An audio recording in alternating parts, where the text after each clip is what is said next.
بیوہ عورت، عشق اور وفا کا ایک دردناک واقعہ۔ چاندنی رات کا پچھلا پہر تھا۔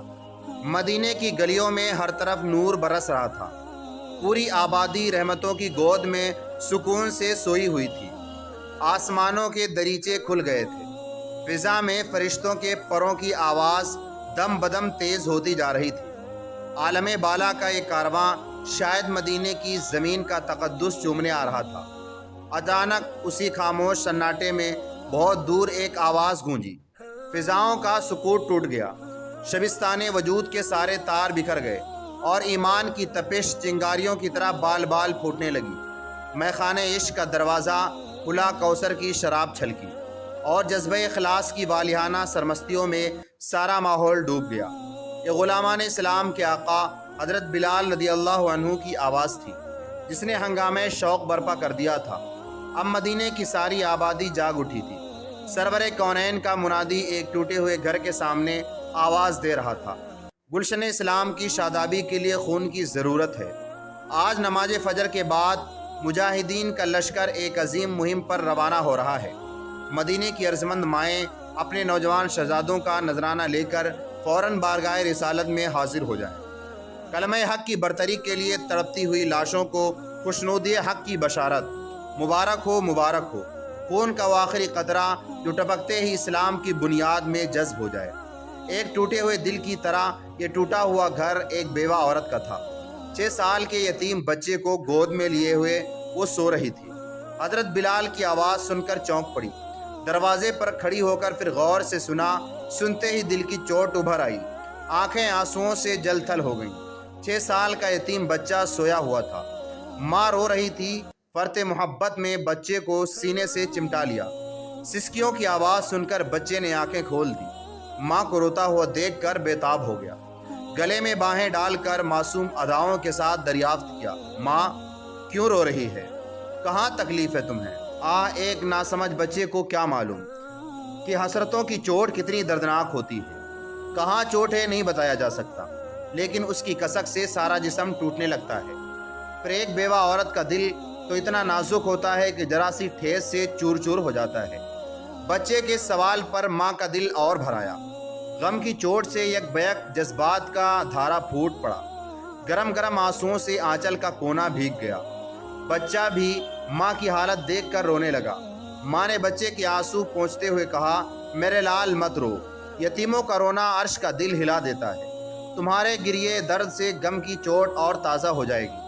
بدر کی وادی میں ابدی نیند سونے والے اپنے شہید باپ کی روح کو مت تڑپاؤ۔ دنیا چھوڑنے کے بعد بھی شہیدوں کے دل کا رشتہ اپنے خون کے رشتوں سے باقی رہتا ہے۔ چپ ہو جاؤ، مت رو میرے لال۔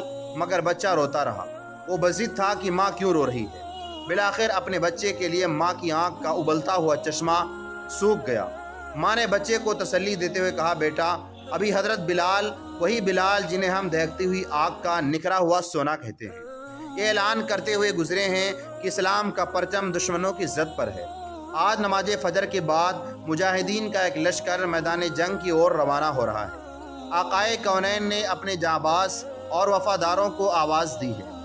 آج غیرت حق کا سمندر ہلکورے لے رہا ہے۔ رحمتوں کے تاجدار آج ایک ایک قطرہ خون پر جنتوں کی بہاریں لٹا دیں گے۔ ایک لمحے میں آج قسمتوں کی ساری شکن مٹ جائے گی۔ کتنی خوش نصیب ہوں گی وہ قوم کی مائیں جو سفید سحر کی روشنی میں اپنے نوجوان شہزادوں کا نذرانہ لیے ہوئے سرکار رسالت میں حاضر ہو جائیں گے۔ کتنی قابل رشک ہوں گی ان کی التجا کہ یا رسول اللہ، ہم اپنے جگر کے ٹکڑے آپ کے قدموں پر نثار کرنے لائی ہیں۔ اس آرزو میں انہیں دودھ پلا پلا کر جوان کیا تھا کہ ایک دن ان کے لہو سے دین کا چمن سیراب ہوگا۔ یا رسول اللہ، ہمارے ارمانوں کی یہ حقیقی قربانی قبول فرمائے۔ سرکار عمر بھر کی محنت اصول ہو جائے گی۔ یہ کہتے کہتے ماں کی آنکھیں ڈبڈبا آئیں، آواز بھرا گئی۔ بچہ ماں کو روتا دیکھ کر پھر مچل گیا۔ ماں نے کہا، بیٹا ضد نہ کرو، دل کی چوٹ تم ابھی نہیں سمجھ سکتے۔ میں اپنے نصیب پر رو رہی ہوں۔ کاش آج میری گود میں بھی کوئی جوان بیٹا ہوتا تو میں بھی اپنا نذرانے شوق لے کر رحمت عالم کی بارگاہ میں حاضر ہوتی۔ افسوس کہ آج آخرت کے سب سے بڑے اعزاز سے میں محروم ہو گئی۔ یہ کہتے کہتے پھر دل کا درد جاگ اٹھا۔ پھر غم کی تپش بڑھ گئی، پھر آنکھوں کے چشمے سے آنسو ابلنے لگے۔ بچے نے ماں کو چپ کراتے ہوئے کہا، اس میں رونے کی کیا بات ہے؟ ماں تمہاری گود تو خالی نہیں ہے۔ رحمت عالم کے حضور میں سب اپنے نوجوان بیٹے کو لے کر جائیں گے، تم مجھے لے کر چلو۔ ماں نے بیکارتے ہوئے جواب دیا، بیٹا میدان کارزار میں بچوں کو نہیں لے جاتے، وہاں تو شمشیر کی نوک سے دشمنوں کی صفیں الٹنے کے لیے جوانوں کے کس اور بل کی ضرورت ہوتی ہے۔ ہاں سروں پر چمکتی ہوئی تلواروں کی بجلیاں گرتی ہیں، وہاں نیزوں کی انی سے کفر کے جگر میں شغاف ڈالا جاتا ہے۔ میرے لال، وہ قتل اور خون کی سرزمین ہے، تم وہاں جا کر کیا کرو گے؟ بچے نے ضد کرتے ہوئے کہا، یہ ٹھیک ہے کہ اپنی کمسنی کے باعث ہم میدان کارزار میں جانے کے قابل نہیں ہیں، لیکن بارگاہ رسالت میں حاضری کے لیے تو عمر کی کوئی قید نہیں۔ ہماری قربانی سرکار نے قبول فرمائی تو ہے نصیب، اور اگر بچہ سمجھ کر واپس کر دیا تو کم از کم اس کا تو غم نہیں رہے گا کہ اسلام کے لیے جان کی نظر پیش کرنے سے ہم محروم رہ گئے۔ جان چھوٹی ہو یا بڑی، بہرحال جان ہے، اور جان ہونے کی حیثیت سے دونوں کی قیمت میں کوئی فرق نہیں۔ ماں نے فرط محبت میں بچے کا منہ چوم لیا اور حیرت سے منہ تکنے لگی۔ اس کمسنی میں عقل مندوں جیسا شعور صرف اس رحمت خاص کا صدقہ ہے جو یتیموں کے نگراں ہے۔ سفیدی سحر نمودار ہو چکا تھا، جلوہ زیبا کے پروانے آنکھوں میں خمار شوق لیے مسجد نبوی کی طرف تیزی سے بڑھ رہے تھے۔ درد آشنا دلوں کے لیے ایک رات کا لمحہ فراق بھی طویل مدت کی طرح بوجھل ہو گیا تھا۔ حجرہ عائشہ کے سورج کی پہلی کرن کے نظارے کی طرف ہر نگاہ شوق اور آرزو کی تصویر بنی ہوئی۔ فجر کی نماز کے بعد مسجد نبوی کے میدان میں مجاہدین کی صفیں کھڑی ہو گئیں۔ جو نوجوان محاذ جنگ جانے کے قابل تھے انہیں لے لیا گیا، باقی کو واپس کر دیا گیا۔ چناؤں کے بعد کے کام سے فارغ ہو کر سرکار وہاں پر تشریف لا ہی رہے تھے کہ ایک پردہ نشین عورت پر نظر پڑی جو 6 سال کے ایک بچے کے کنارے لیے کھڑی تھی۔ سرکار نے حضرت بلال سے ارشاد فرمایا، اس عورت سے جا کر دریافت کرو وہ بارگاہ رحمت میں کیوں فریاد لے کر کے آئی ہے۔ حضرت بلال نے قریب جا کر بڑے ادب سے پوچھا، دربار رسالت میں آپ کیا فریاد لے کر حاضر ہوئی ہیں؟ عورت نے بھررائی ہوئی آواز میں جواب دیا، آج پچھلے پہر آپ اعلان کرتے ہوئے میرے گھر کے سامنے سے گزرے۔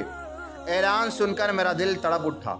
میرے گھر میں کوئی جوان نہیں تھا جس کے خون کی اسلام کی بارگاہ میں نظر پیش کرتی۔ 6 سال کا یتیم بچہ ہے جس کا باپ پچھلے سال جنگ بدر میں جام شہادت سے سیراب ہو گیا۔ یہی کل میری پونجی ہے جسے سرکار کے قدموں پر نثار کرنے لائی ہوں۔ حضرت بلال نے بچے کو گود میں اٹھا لیا اور سرکار کی خدمت میں پیش کرتے ہوئے سارا ماجرا کہہ سنایا۔ سرکار نے بچے کو آغوش رحمت میں جگہ دی، سر پر ہاتھ پھیرا، پیار کیا اور نہایت شفقت کے ساتھ ارشاد فرمایا، میری رحمتوں کے محبوب شہزادے، تم ابھی کم سن ہو، مجاہدین کو جوانوں کی ضرورت پڑتی ہے، اب تم اپنی ماں کی آغوش میں پلو بڑھو اور گلشن اسلام کی بہار بنو۔ جب تمہارے بازوؤں میں کس بل پیدا ہو جائے گا تو میدان جنگ تمہیں خود آواز دے گا۔ بچے نے اپنی تتلائی ہوئی زبان میں کہا، یا رسول اللہ، میں نے اپنی امی جان کو دیکھا ہے کہ جب وہ چولہا جلاتی ہیں تو پہلے چھوٹے چھوٹے ٹکڑوں کو سلگاتی ہیں، جب آگ دہکنے لگتی ہے تو پھر موٹی موٹی لکڑیاں ڈالتی ہیں۔ یا رسول اللہ، میں جنگ کرنے کے قابل تو نہیں، لیکن کیا میں میدان کارزار گرم کرنے کے لیے مجھ سے تنکوں کا کام بھی نہیں لیا جا سکتا؟ اگر آپ مجھے اپنے ساتھ نہیں لیتے تو میری ماں روتے روتے ہلکان ہو جائیں گی، وہ اس غم میں ہمیشہ روتی رہیں گی کہ آج میری گود میں بھی کوئی جوان بیٹا ہوتا تو میں بھی اسے اسلام کی نظر کر کے سرکار کی خوشنودی کا اعزاز حاصل کرتی۔ جن معصوم اداؤں کے ساتھ بچے نے اپنی زبان میں دل کے حوصلوں کا اظہار کیا، سارے مجمع پر رقت طاری ہو گئی۔ سرکار بھی فرط اثر سے آپ دیدہ ہو گئے۔ حضرت بلال سے فرمایا، جا کر اس بچے کی ماں سے کہہ دو کہ اس کی بھی قربانی قبول کر لی گئی ہے، قیامت کے دن وہ غازیان اسلام کی ماؤں کی صفوں میں اٹھائی جائے گی۔ آج سے خدا کی ایک مقدس امانت سمجھ کر وہ بچے کی پرورش کا فرض انجام دے گی، خدا کے ہاں بال بال کا اجر محفوظ رہے گا۔ ہماری ویڈیو کیسی لگی کمنٹ کر کے ضرور بتائیں، اور ہمارے چینل پر نئے ہیں تو سبسکرائب ضرور کریں۔ اسی طرح کی اسلامی ویڈیو ہم اپنے چینل پر لے کر حاضر ہوتے رہتے ہیں۔ اللہ حافظ۔